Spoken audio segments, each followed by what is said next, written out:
Yung Sabado, napunta kami sa bukid, doon lang kumain, banding.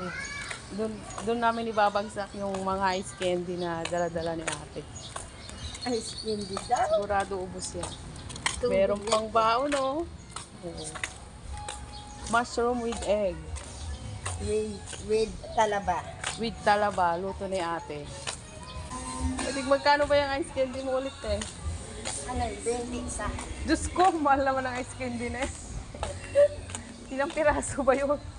Isa. Isang piraso lang? Isang buti.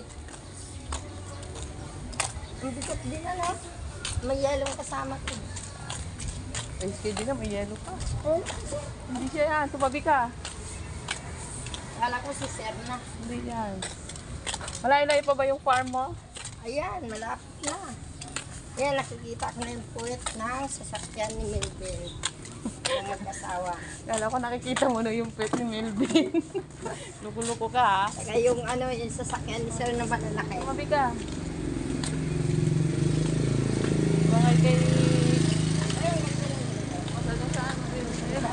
Ayan na si Sir. Ayun na ba si Sir?